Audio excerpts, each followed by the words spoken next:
There we go. Again, welcome to the Dr. Jeff Experience.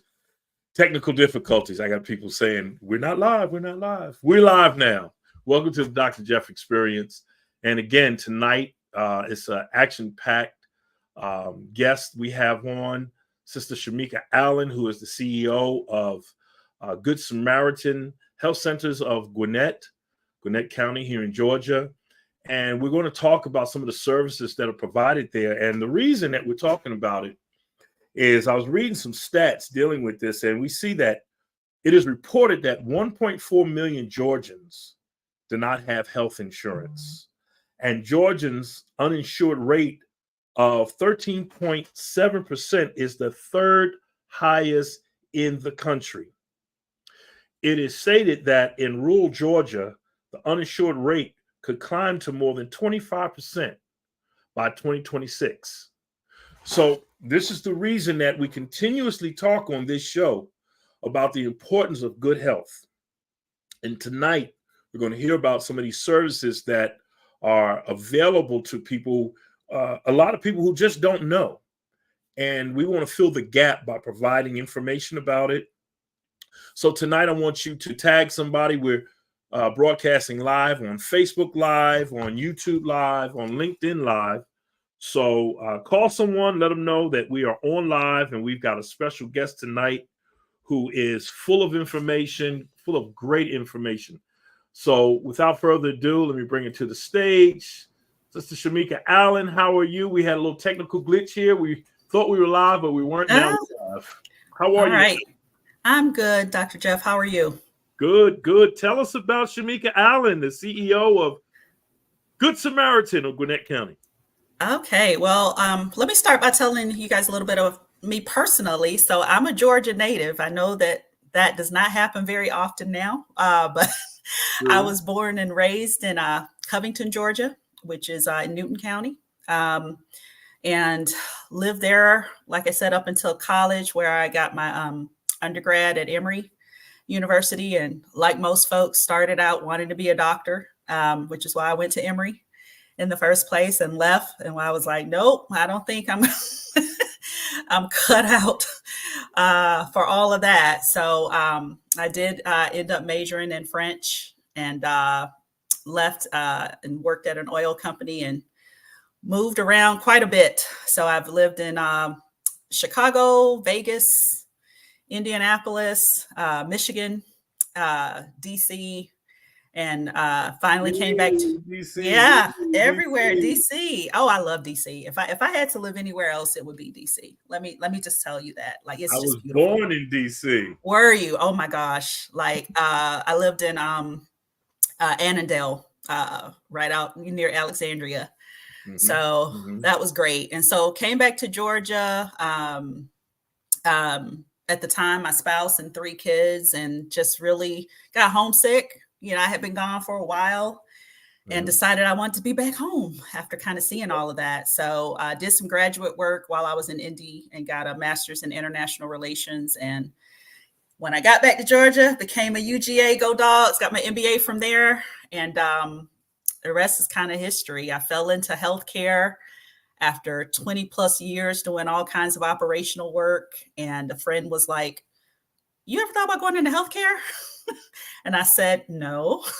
And she said, well, a lot of healthcare places are looking for operators. You know, they want people who know how to operate businesses, because healthcare is a business. So you should think about it. And so I kind of, thought about it, prayed about it, and ended up working in chronic care dialysis. And that's where I got my first taste of healthcare. And that's where I really became passionate about primary care, which is ultimately how I ended up in this role at Good Sam. Wow, very interesting story. Very interesting story. Yeah, so, the path wasn't straight, it has. I think those are the best paths for us. Right. I know those crooked paths very well. Yeah. I ended up a police officer, and then a pastor, and then a consultant, and business owners in between all of that. So I truly understand, but very interesting story. Thank you for sharing this sharing that story with us. So tell us about Good Samaritan Health Centers. So Good Sam was established initially back in 2003, and it was created by some folks from Perimeter Church, which is a church out near Johns Creek. And they wanted to put together a place where folks could go for free healthcare and ultimately have access, provide access to folks in Gwinnett County to free care.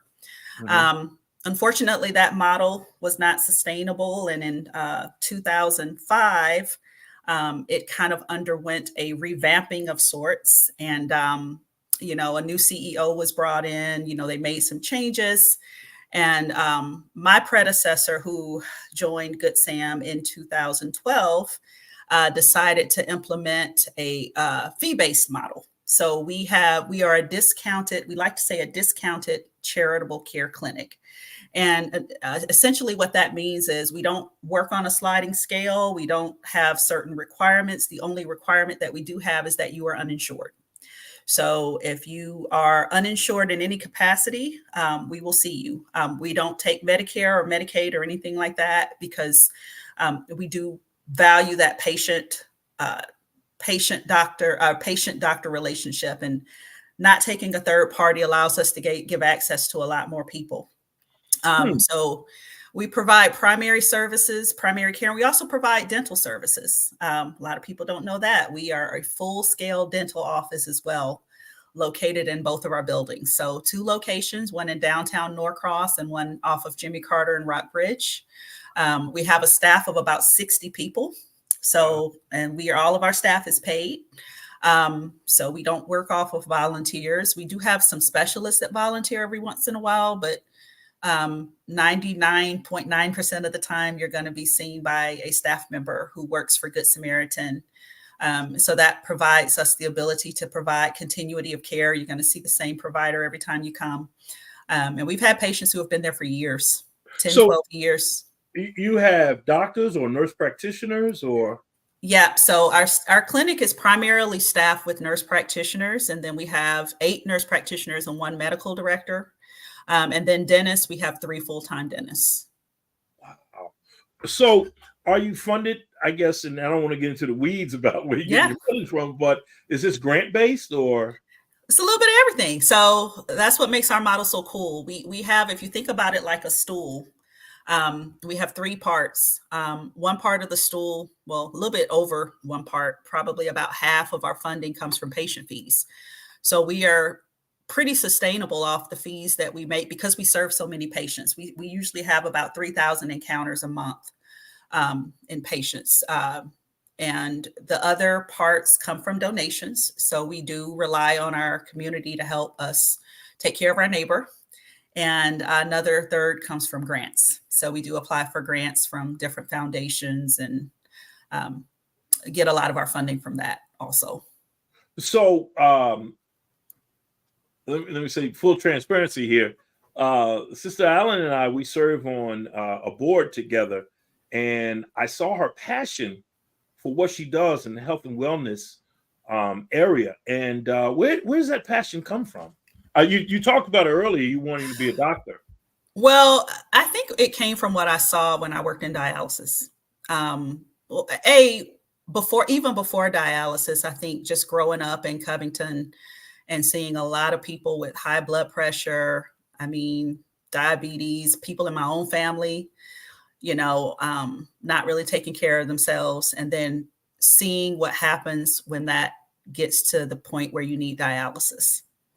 Seeing amputees, people who were going to be on machines for the rest of their lives and didn't even realize it. We had some people who were in total denial, like, nope, this is only going to be for a couple weeks. And I'm like, no, this is for life, unless you get a transplant, right? So, but it was really like just the lifestyle factors that I saw and how preventable so many things were if it just started out with a physical or just getting your blood work done.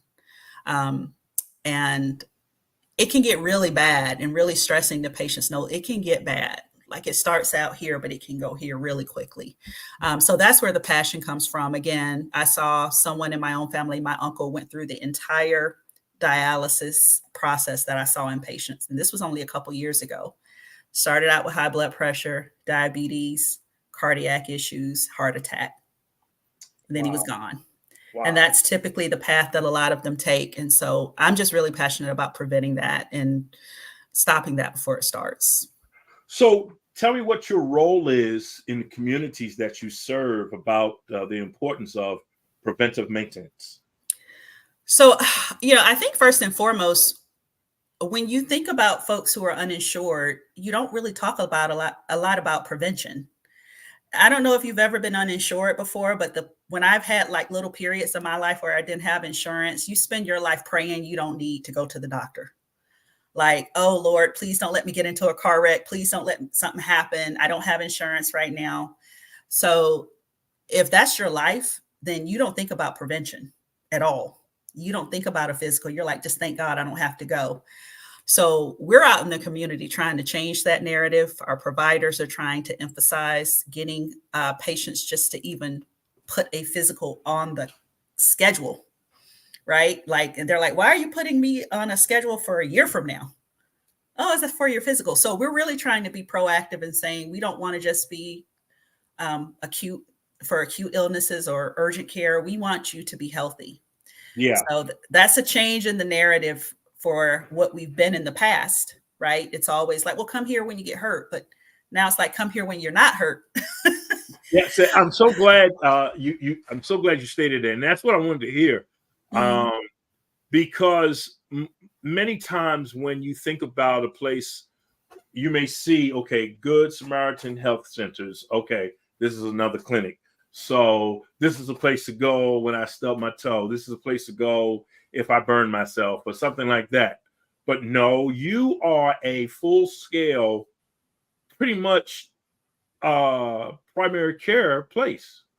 Yeah, correct? Full scale. I mean, we can do, and we toe the line with that primary care piece, because a lot of times we see people for specialty, illnesses that they probably should be seeing a specialist for, but again, our providers are so great at what they do that they're able to treat that patient in-house, so we don't have to refer them out. So in addition to that, we also provide spiritual counseling, right? We are still Good Samaritan. We're a faith-based center. So we are allowed to pray with our patients. We are allowed to say, hey, how did that imaging didn't come out too great? Would you like us to pray for you? Now, we certainly don't, that's not a requirement for everybody, but our folks can pray. We pray in those rooms, right? If our patients ask for it. Tell me about that. Tell me about that. Yeah. So we start our morning with devotion. Every morning at 7:30, the staff, we do a devotion. And we just share, we give testimony. And then if we have a situation where a staff feels the need to ask a patient to pray with them, then they are empowered to do that. And that's one of the reasons why, when you talk about funding, why we are so particular about how we get our funding, because we don't want anyone to tell us we can't do that, right? We want to be able to have that conversation openly. Now, we have some people who are like, look, just take care of me. I don't want you to, they might not even know we're faith-based, right? But we give Bibles away. We have Bibles in our lobby that people can take for free. We have a prayer request box in the front. And we even have patients tell us, oh, at your next devotion, could you please pray for me for this? Because I know y'all pray every day. So we can, but our volunteers come from all faiths. Like, you wouldn't even know it was a Christian faith-based organization. Our volunteers come from all walks of life. So we just try to be welcoming to everyone. But if someone does want us to pray with them, we are empowered to do that. This is fantastic. I'm ecstatic over this. Listen, guys, I see you coming in. I see the questions are coming in. Please tag somebody, link this to whoever you need to share this with, share it, tag it, whatever you need to do. You need to get people to understand the importance of this Good Samaritan Health Center with our CEO. We got the big person here, Sister Shameka Allen. Listen, So you heard me talk about some of these stats early on. 1.4 million Georgians do not have health insurance. Mm-hmm. Then it goes on to state that Georgia's uninsured rate of 13.7% is the third highest in the country. We're talking about every state, we're third highest. And in rural Georgia, the uninsured rate, it stated that it could climb to more than 25% by 2026. Right. This is the importance of what you're doing. Right. And so Georgia is one of the few states that does not offer expanded Medicaid. Right. So no matter how you feel about that, we can talk about how you fall on that, but that's one of the reasons why. And then you also have some of the COVID emergency Medicaid going away. So we actually just got a patient who emailed me his denial letter for Medicaid, and he didn't have to. I mean, people don't know if they're looking for healthcare. I get some interesting emails, but they say, he's like, here's my letter where I had Medicaid, but I lost it after the emergency Medicaid went away for COVID, when they were basically reevaluating everybody who received it to determine if you could keep it. Right. And can I be seen there? And I'm like, yeah, you don't have insurance. Of course you can be seen here. So that's starting to happen. Those folks are starting to finally get those notices. And it took months, right? They started this last year. They're finally starting to get those responses, knowing whether or not they're going to keep their Medicaid or not. So we're starting to kind of see that. So that number may go higher here in the next few months as people start to kind of they have to rein it back in, to what it was pre-COVID. Wow. So when did I'm not sure if you said it or not, but there's a question. Do you offer services only in Gwinnett County? If so, are you considering expanding services to other cities in Georgia? So we take patients from all over Georgia. It's not just for Gwinnett. We have patients that come from Hall County, Fulton County, DeKalb County. Our second clinic is at Jimmy Carter and Rockbridge. That's where we get a lot of our Stone Mountain and Tucker folks that come in from that part of town. Clarkston, they really kind of frequent that clinic.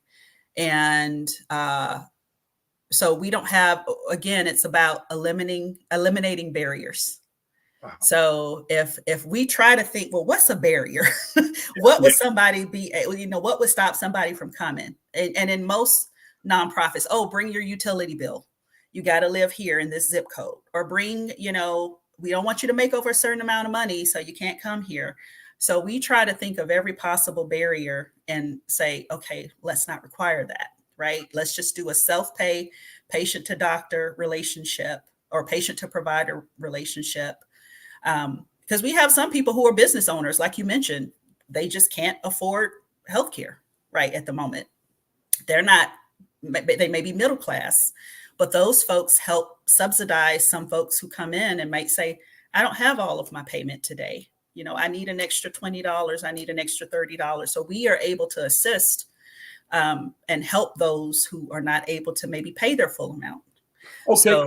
So how does that go? So I come in, I'm unemployed. I don't have any insurance. But I'm sick.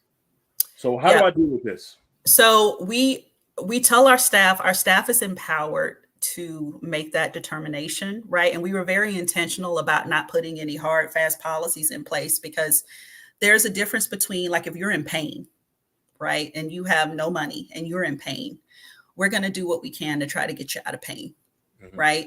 But if you're just like, well, I just need this, I'm not really in pain, but I'm short, then we have to wait, because our funds are limited too, right? We're a nonprofit, so we wish we could give everybody services for free, but we can't. So we have to make, decisions about need, about urgency. And then that decision is made by our staff, our front end staff, or our dental staff, to determine, what level of emergency is needed, and how we're able to treat those patients. But we are very transparent with our pricing. So, for example, if you call us and you say, hey, I want to get a women's health exam, we're going to tell you how much that costs on the phone, right? Oh, wow. So okay. we don't want, Exactly. That's different with most clinics. So we don't want you to get there and say, I had no idea, you know. So let's say you're an established patient and we know your visit is going to be $60. We said that visit is going to be $60. And some of our patients pay in cash, right? And they say, okay, well, So if I can't afford the $60, what do I do? So if you can't afford the $60, you need to have a conversation with the manager that's there, or a manager, any manager on duty, and explain your situation. And again, just based on that feedback that we get, we can make a determination as to how we can help. And again, the reason why I'm being kind of gray about it is because we don't know at any time what type of funding we're going to have available. We might have a generous donor come in and say, hey, I want to pay for everybody who needs dentures to get dentures. And we've had that before, right? And when those funds are available, we certainly share that with our patients and say, hey, we have funding, but that donor might not give that amount, the following year. So it is subject to the generosity of our donors and what they are able to help us how they are able to help us help the community. So I'll ask you this question.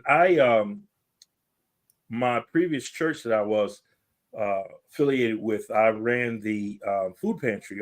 Also, I was congregational care pastor, and one of those was outreach. And we had a food pantry, and we had people come in to get food, but we also did somewhat of I want, for lack of a better words, I say analysis. We do a little survey of what got you to this point and how could we help you so that you're getting food this week or this month, but what is it that we could help you with so that next month you're not back in line again?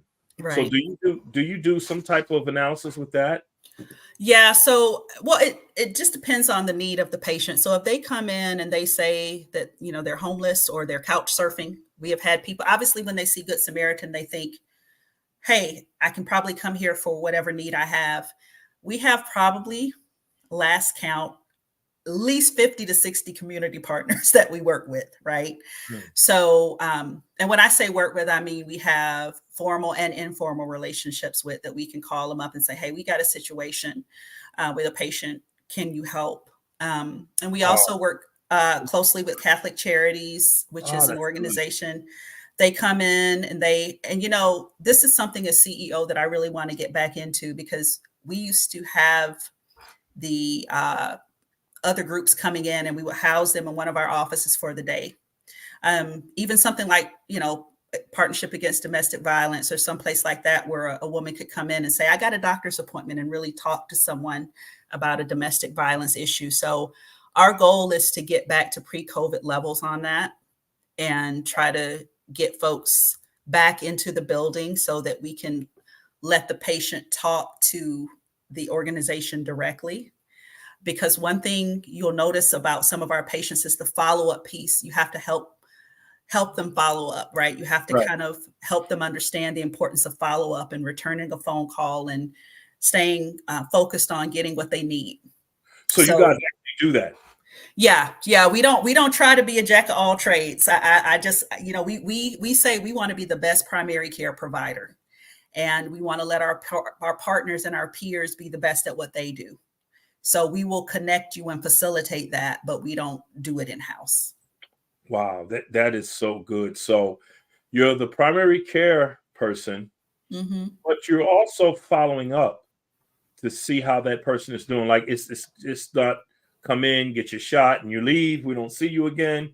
You're following up with them to make sure that they're maintaining some type of program that you talk to them about.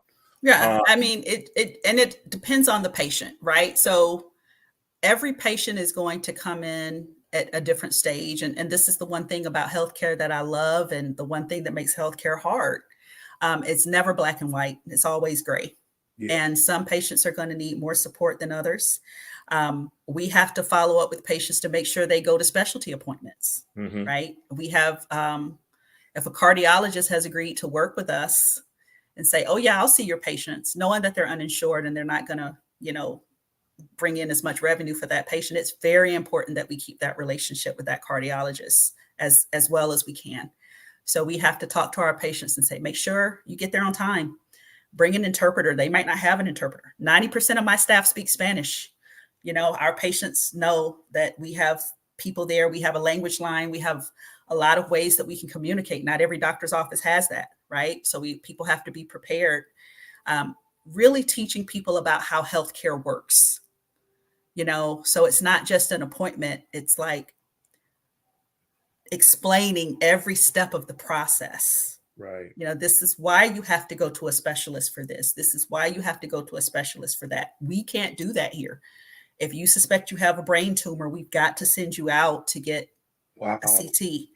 This is amazing. This is amazing. I'm so impressed with this. Well, so you do have partnerships with specialists. We do. So we work very close with Northside. Shout out to Northside. We do a lot of referrals to Northside. We work very closely with them. They bring a mammogram bus to our clinics twice a month. Beautiful. So we really do have some great community relationships. Piedmont East Side, which has recently expressed interest in partnering more with us. So we have special connections with those locations where we have folks who are directed to help us with our patients.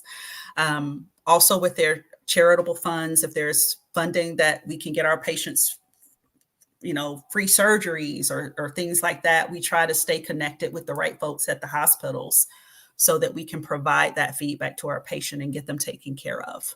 So we have a care coordinator who does that. All she does is work magic. Yeah.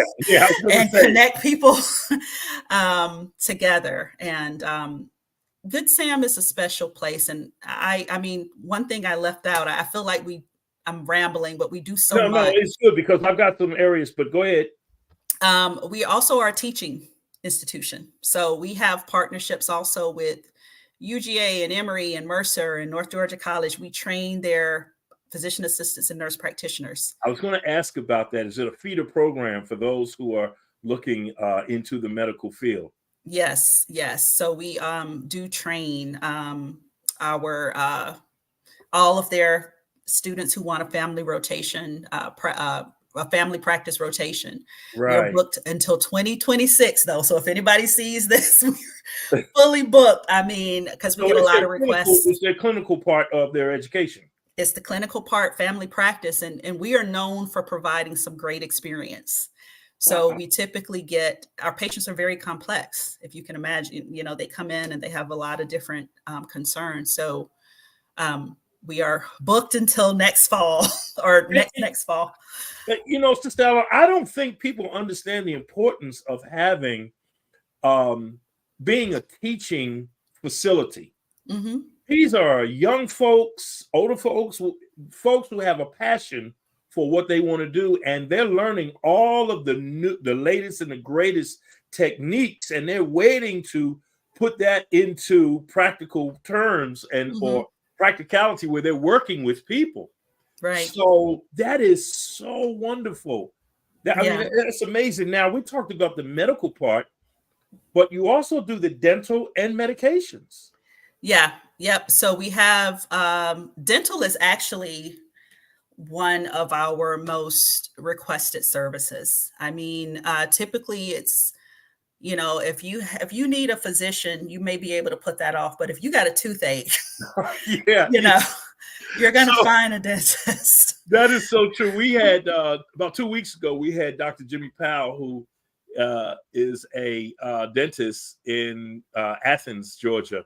And I was telling him one time, my tooth hurt so bad that I had to get to the dentist, and I found one. I said, man, I don't care what it costs. I'm going to get there. On the way there, don't judge me, I really considered going as fast as I could into the barrier wall and having an accident, because I figured the pain from the accident would take away the pain of his tooth. Oh my gosh. So bad. So that's why we are so popular, because let me tell you, if you go to the ER with a toothache, they're going to give you an antibiotic and they're going to say, go find a dentist. So we get a lot of ER referrals from Northside or, our partners because they can't fix a toothache in the ER, right? They can only give you painkillers. So affordable dental care and finding a place that offers dental care to uninsured patients, we're one of the few nonprofits left that actually even do dental work. And not just acute cases, but again, we've had patients that have been coming to us for years. We do treatment plans. If you ever tour our facility, we like to say, we don't want you to feel like you're at a nonprofit. We want you to feel like you are at a practice. You are a human being and we treat you with dignity. So we offer that dignified experience. Wow. Our facilities, we keep them beautiful. Like we always partner with foundations and grants to get us new equipment. We try to have, we feel like just because someone is uninsured or going through a tough time, that does not mean that they don't deserve a great experience when they get healthcare. Yeah. So listen, we got a question from our brother again. He's from California. What's the expansion forecast per state? I don't understand that question. Maybe you know. Or... I don't know what the forecast is, but like I said, until expansion happens in Georgia, we're going to continue to see the number of uninsured cases probably stay where it is or rise. Okay. We got another question here. Do you serve all ages? We do. So we like to say from the cradle to the grave, but right. So most kids have peach care, even if your parents are not insured, but we will see kids. We do a lot of child check visits. Okay. We have a lot of partnerships with Head Start programs.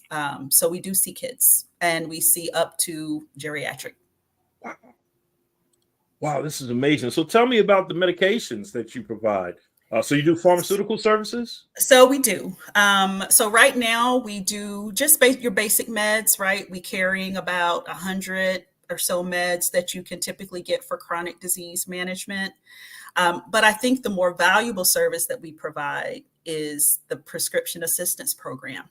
And most people don't know that some pharmaceutical companies, most of the major ones, have to allocate a certain amount of money towards charitable care.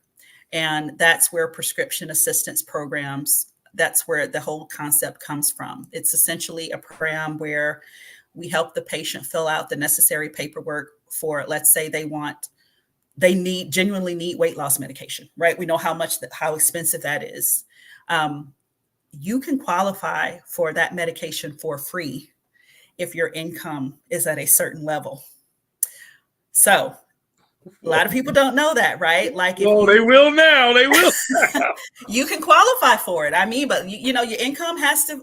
You have to turn in your W-2s, your paperwork. You have to be uninsured. Like, they do their homework. They don't just give that med. You have to fill out a form. It has to be approved by the pharmaceutical company. And I'm sorry. I'm so happy to hear this because, obesity is costing America. I don't think people understand the cost of obesity. Mm-hmm. Because of course it leads to hypertension. It just costs America so much money in so many ways. Mm-hmm. And a lot of people just need that boost. Yep. And I think it's so unfair that those drugs are available to those who can pay the price, but then those others who are obese because of the area that they live in is a food desert. Yep. So they can't go get the organic fruits and vegetables. Right. They can't go get the things that are needed to help them with a good, nutritious diet. They don't live in a place where you can exercise, because of safety reasons. So everybody looks at people who may be obese and just say, oh, they're lazy. And it's not. And a lot of times they have some other health issues that causes them for, let's say, autoimmune disease, for instance. A lot of people can't do as much. They don't have the recovery time that a lot of people do. So they can't go out and jog every day or do exercise every day. They can do it maybe every other day. So there's a lot of underlying reasons. So the fact that you provide that is this is truly godly. I mean, this is. Yeah, I think,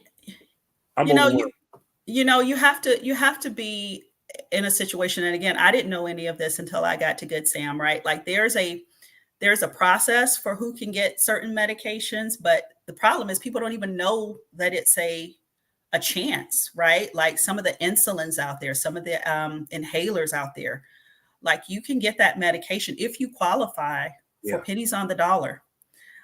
So that's why it's important to at least go to the doctor and get, and make that first step and ask your primary care provider, is this something that you guys offer? Can I get PAP? That's what we shorthand, prescription assistance. It's not just us that do it. Most nonprofits do it, right? Like this is something that all of my colleagues who are at nonprofits, because we deal with our demographic needs this. So we offer this service. So does Good Sam Atlanta. So does Good Sam Cobb. So does Mercy Center. So it doesn't hurt to ask, is this available? Okay, so you just brought up something. So Good Sam's are available in other areas? So Good Sam Atlanta and Good Sam Cobb, we like to say we're friends, but we're not related, right? So the Good Sam Atlanta, we know them well, but they are not affiliated with us, but they do the same sort of work that we do. And they're located downtown Atlanta. Really? And then there's a Good Sam Cobb that is what we call a federal qualified health center. And they do similar work, but they do I think they do take Medicare and Medicaid at that location, and the one in Atlanta. So we're all very similar, but we're not one big Good Sam Health Center. We're kind of parceled out. Everyone, I tell you, make sure you're sharing this with someone. I made sure that I got this so that people will know. Mm-hmm. This is your website. Yes. So I want people to see exactly what goes on here. Your services. You have medical, you have dental, you have medications, you have long COVID evaluation and Bible counseling. This is incredible. This is incredible. You have a patient portal so people can make appointments, and patient forms, patient partnerships. You have your story, who we are, statement of faith. You have your phone numbers for East and West. Mm-hmm. So everybody, here's the website, goodsamgwinnett.org. I will put that in so that we can see what we're doing. So you can have this information available to you. Mm-hmm. This is incredible. So again, tell me about some of your providers, who you have on staff. So this is actually really interesting because most of our providers on the medical side, they were all students. Okay. So you remember I told you we are a teaching institution, right? And so we, our director of clinical operations, I don't know, she's probably not listening. I didn't tell her I was going to be doing this tonight, but I'll tell her I gave her a shout out. Her name is Laura Martino. Laura has been with Good Sam for almost 10 years and started out as a student during a rotation at the clinic. All of our providers started out as students who came through our clinic and wanted to work to serve the community. Right. We have, like I mentioned, 8 total. And most of them are anywhere between 8 to 10 years of experience. Most of them have worked in hospitals or a hospital environment prior to coming to Good Sam. We do require some form of experience. Like we don't want Good Sam probably as your first job will be pretty hard as an incoming nurse practitioner because, again, of the complexity of the patients that we see. We have our medical director who has been a family practice physician for over 40 years. His name is Dr. Brinkley Goodson, and he works very closely with our nursing staff, our nurse practitioners. He sees our complex patients, right? So the ones that we really do feel like, hey, let's let this patient work with Dr. Goodson. And then our dentists are phenomenal. One has been with us for 7 years. We have 2 that have just celebrated their 1-year anniversary with us. And again, seeing a patient that has never been to a dentist before, like ever. And this is what our staff sees daily. So I cannot speak enough about how much I admire what they do. They are the ones behind the doors doing the work, and just very, very loyal to our company. Most have been there at least, goodness, 3 to 5 years, which is healthcare is unheard of, especially for younger folks. So they're committed to the mission. They are very mission oriented, and that's what we look for when we're hiring. Wow. Again, I want to share with our audience why we are talking about what we're talking about. This is again from the CDC. And we see here that highlights that from this report, 8.4% or 27.6 million Americans of all ages did not have health insurance in 2022, compared to 10.3% or 33.2 million in 2019. The service that you're providing is tremendous. It's tremendous. Go ahead. No, I was going to say, I tell people this, I tell our patients this. Our goal is for people to get insured. We don't want anyone to not have insurance. If we work ourselves out of business, hey. Yeah. But the issue is, even those folks who need insurance, there's a tremendous gap in people even knowing how to go about getting the right insurance. We have people who come to us with some form of insurance, but they have no idea what they signed up for. They have no idea what it covers. They say, well, hey, I want to keep coming to you. Well, you can't, because you're insured now, right? Your insurance company is going to want you to use their providers. So we have a long way to go, even educating people about how to even get insurance, much less getting people over the hump to use it properly. Well, I think that you made a very important point.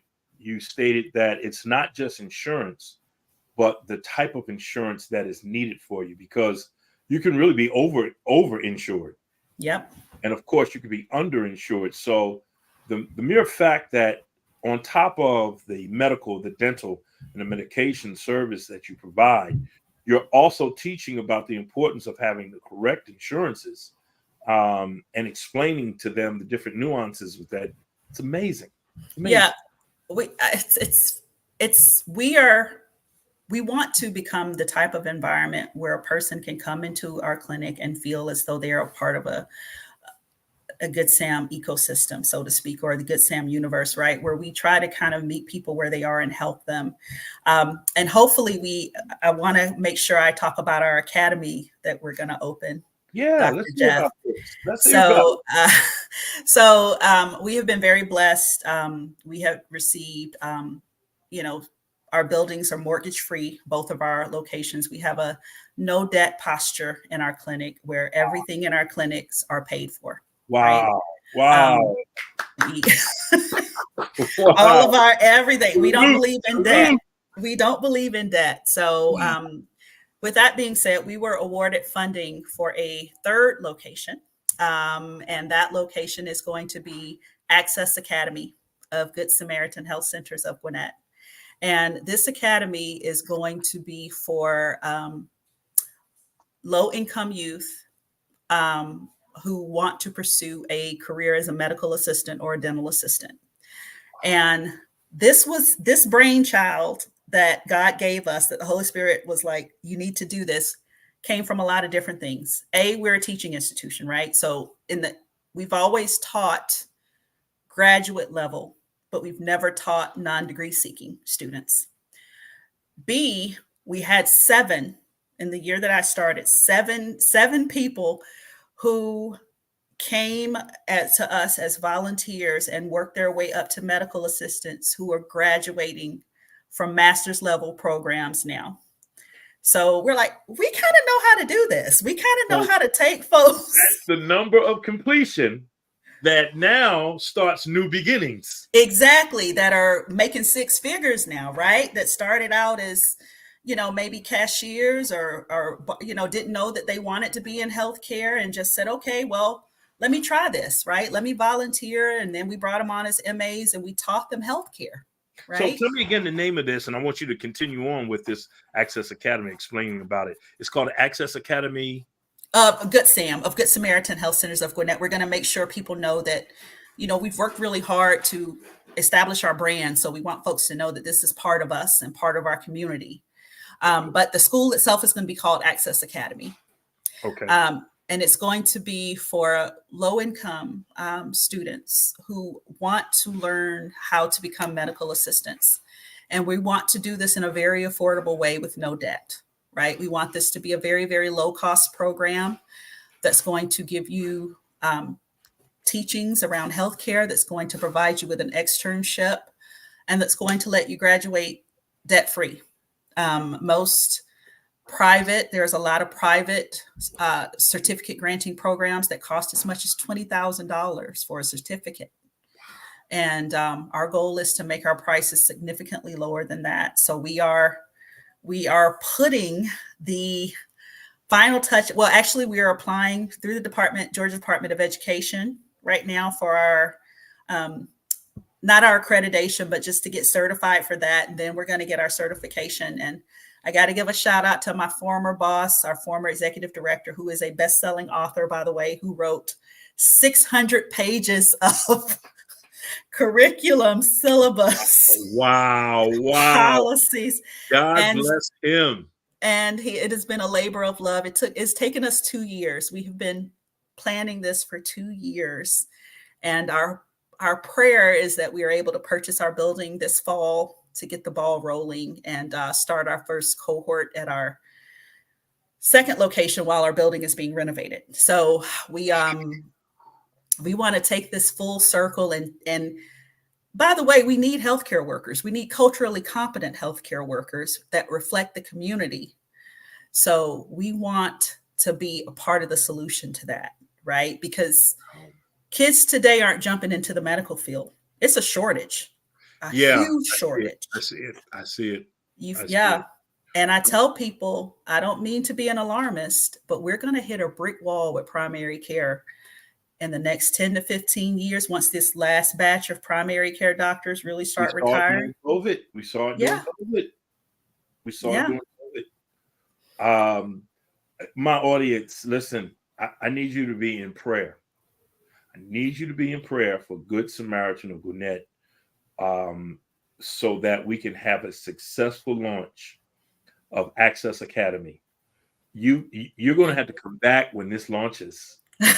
And I will, for sure. We're going to have to announce this and talk about everything that's going to be available. Well, how about now? Tell us everything that's going to be available. What's the focus of this?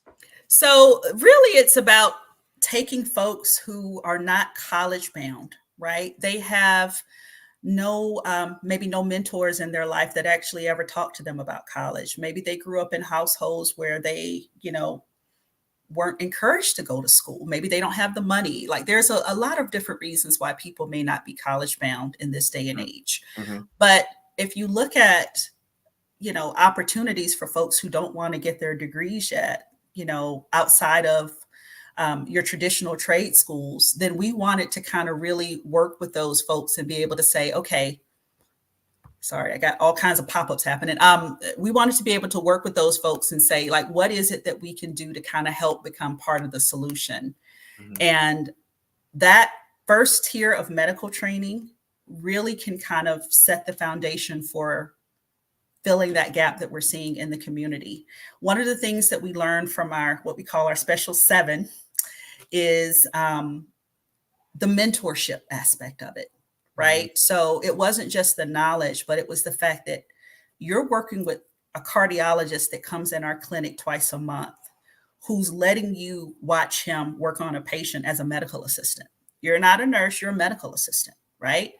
And now you've got that person that can write your recommendation letter when you get ready to go to college. Right. If you want to pursue that later. You've got that master's level nurse practitioner who can say, well, if you want to go in this field, let me tell you what you need to do. Let me tell you what you need to study. And so that really was instrumental. So anybody who has left Good Sam, they always come back, Dr. Jeff. They always come back and they say, thank you Thank you for the mentorship. Thank you for the help. Thank you for praying with me. Thank you for, listening to me talk about how hard it is. So you really are creating a person that's ready to kind of go out there and serve. So, and we also are going to teach life skills, which, listen, how to get to work on time, how to be a good employee. Like, this is all stuff that we just learned through trial. I just saw a post today, and it talked about some HR people got together and put out this list of what's happening with interviews. And I think 59% had to deal with not being there on time, the type of clothing that they wore, no eye-to-eye contact, going right into talking about how much am I going to make, how much time do I have off. I mean, it was a whole list of things that I thought to myself, wow, I would never even think of asking. Oh, bringing their parents to an interview. Yes. I mean, we have seen, we wanted to serve as a training site for a couple of places for externships. I kid you not, we had one person who, at the beginning of the externship, disappeared for 2 weeks. 2 weeks, we didn't know where they were. The school didn't know where they were. We called the school. They're like, we haven't heard from them. We're like, well, they're supposed to be doing their externship. And then when they finally came back that third week, we're like, hey, what happened? This was your externship. What, oh, I had to move. I'm like, all right, well, you couldn't have called us and told us that yet. Well, I just kind of spur of the moment. I had to move. And yeah. This is what I'm going to do. And no regard about you and the service that you're providing for me to be a better person. Yeah. So we just want to say, hey, like, this is the type of thing that, you don't want to do. We want to make sure you're setting that good foundation. So as we were kind of going through this, we were just kind of taking notes like, yep, we need to include this. We need to include that in the curriculum. We need to make sure we're teaching them about financial responsibility. Yeah. My gosh. So this is a holistic approach. Yeah. Making a better person. Now, one thing we didn't talk about, mental health. What do you deal with it? Do you deal with the mental health aspect at all? Okay, I'm gonna just be transparent about this. I think the mental health issue is such an urgent issue right now. And again, Good Samaritan, a lot of folks who are unfamiliar with how the healthcare system works come to us with significant mental health issues that our staff, unfortunately, is not trained to handle.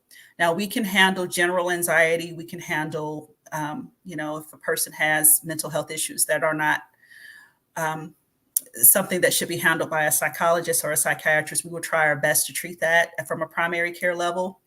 But what we tend to see is people will come in and say, oh, I have headaches, right? I'm having headaches, and they'll come to want to be seen for headaches. But it's really when they get in that room, they completely break down. Right? Appointment completely goes off the rails. They may be on the floor sobbing. There's a significant issue happening. We have that happen a lot because, again, where's the first place they come? Good Sam, right? Yeah. So again, we partner with Viewpoint.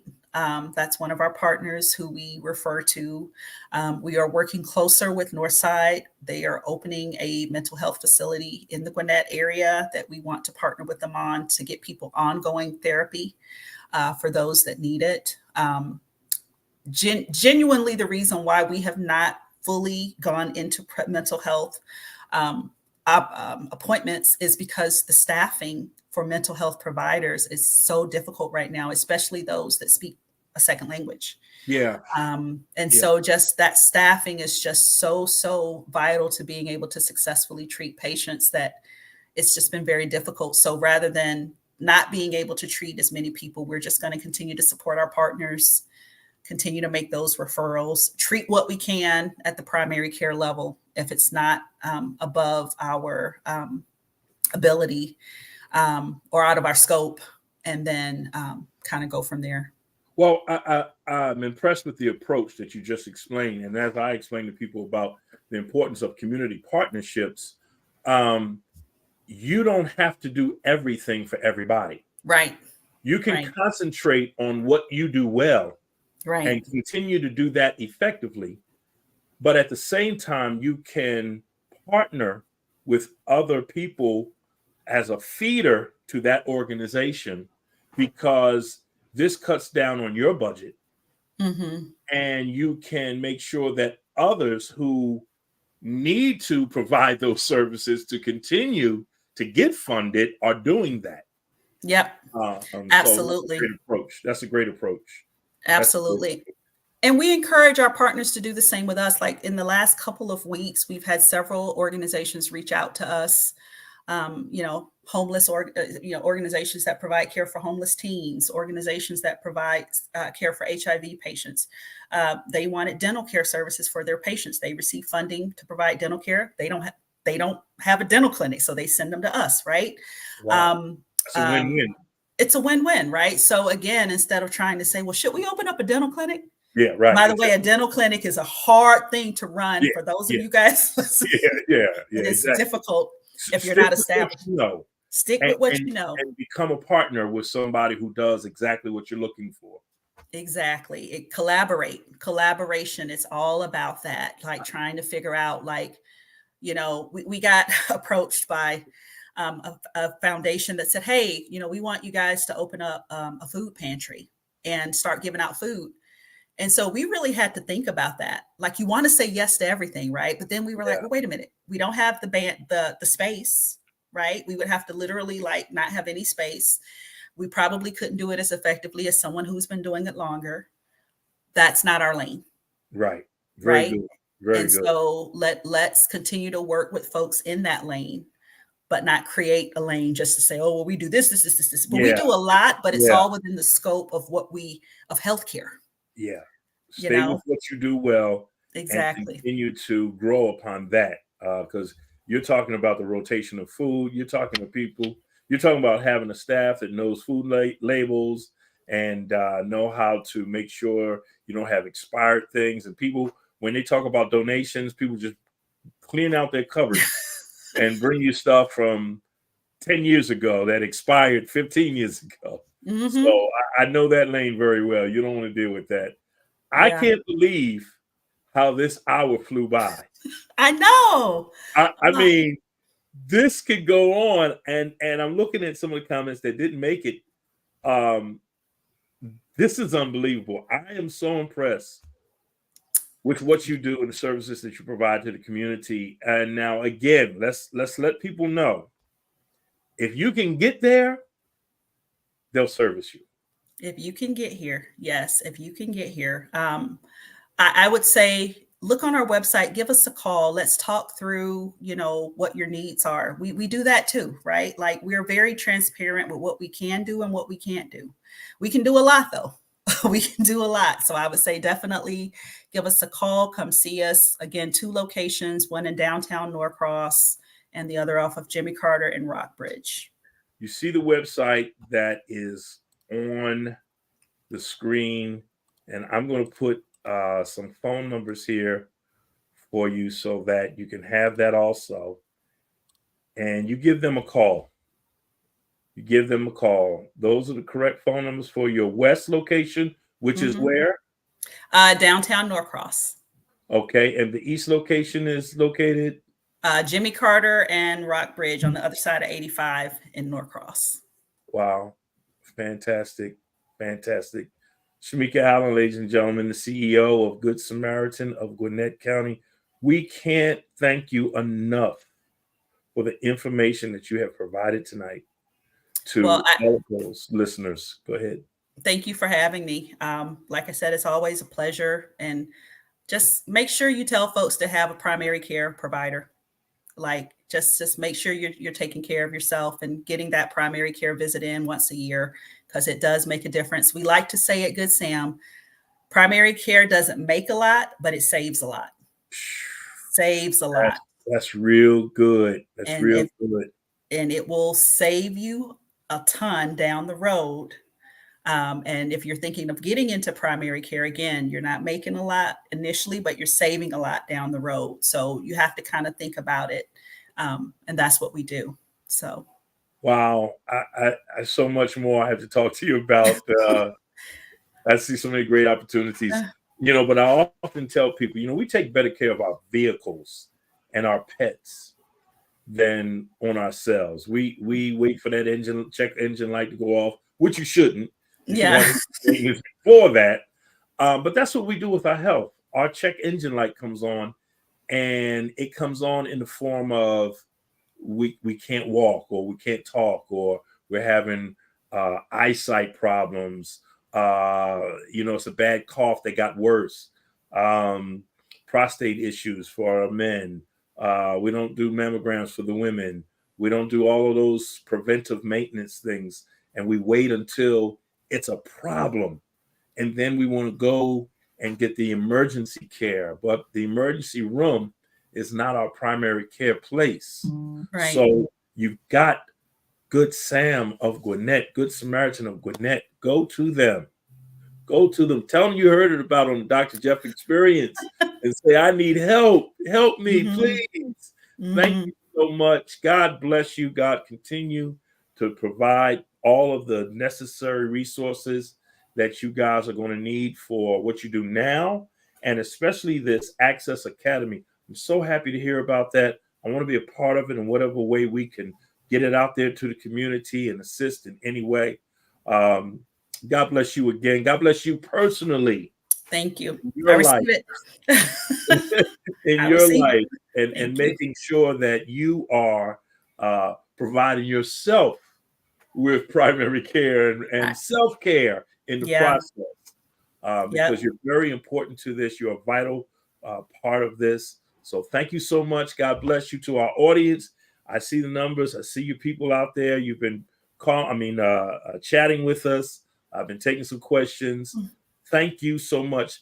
This will continue to be on Facebook Live, YouTube Live, Instagram Live. So if you know somebody that wants to hear about it, you can let them know that it will still be up on my Facebook page, on the YouTube page. I'll share that with everyone.